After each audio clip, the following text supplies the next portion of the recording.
But first, the use by the Prime Minister of the Fox family helicopter to travel from Avalon to Geelong for a 5-hour barbecue with billionaire Lindsay Fox last week has raised very few questions. And I guess Prime Ministers are entitled to a private or even a secret life. He's allowed to have a private barbie with a trucking magnate, after all. And to also post selfies with fellow soiree goer Victorian Premier Daniel Andrews. It's quite a contrast, though, to the pursuit of New South Wales Premier Dominic Perrottet over his poor choice of clothing for a private 21st birthday party 2 decades ago. His idea of fancy dress decades ago is being used against him today, not so much by his political opponents, but by his political enemies within his own party. Now, as we know, the Jewish communities of New South Wales, well, they've accepted Perrottet's guilty of a youthful idiocy, which doesn't reflect his mature views. As Prince Harry found out in 2005, almost 20 years ago, there's no humour in the wearing of the Nazi uniform or its symbols. The Nazis, the National Socialists, well, they began their doctrine of hatred a century ago, and they demanded adherence to their groupthink. Tens of millions died, including over 6 million murdered because they were Jews. We should never let the world forget the Holocaust. The Jewish communities of New South Wales have accepted what Perrottet did was crazy. And I guess maybe all of us should be able to move on too. But it doesn't seem to be the case. However, young people do stupid things. Prince Harry, well, he's certainly one. Dominic Perrottet is another. Being young often means making mistakes. Wisdom does come with age. But this brouhaha has a sinister tone which should make us all reflect.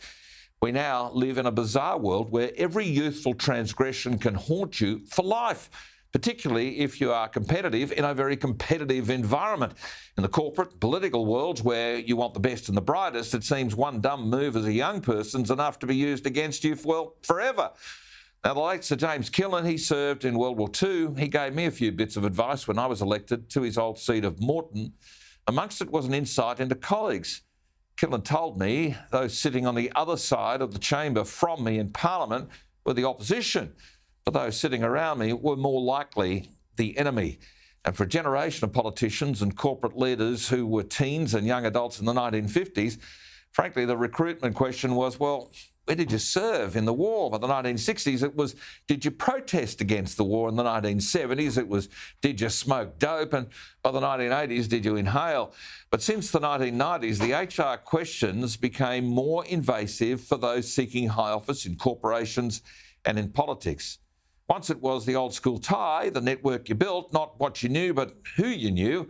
But these days, it's the way you go about it, especially if you have some dirt on the other person. These days, risk-averse companies and political parties, well, they ask tough questions to prevent a problem, hopefully, before it surfaces. And it's likely even harder for this new generation who live vicariously by the image they create in social media. The greatest tool in our lives of many today is also the greatest threat. You see, our mobile devices are tremendous to keep us in touch, but they also keep tabs on us. Right now, the wannabe politicians and corporate leaders looking to be somebody important in decades ahead already have their enemies collecting photographs and comments which might come to light someday in the future, either to ruin a career or to blackmail someone who succeeds. And it seems if you are planning to be big one day, you're going to have to manage every aspect of your life from now on. You need to be sanitised, vanilla and without opinions or values, and of course never be photographed to ensure success. Remember, there are plenty of people who want to take offence on behalf of others. There's also plenty who enjoy inflicting embarrassment upon others. Sadly, they often are people you thought were friends, you thought were colleagues. It's a dreadful prospect.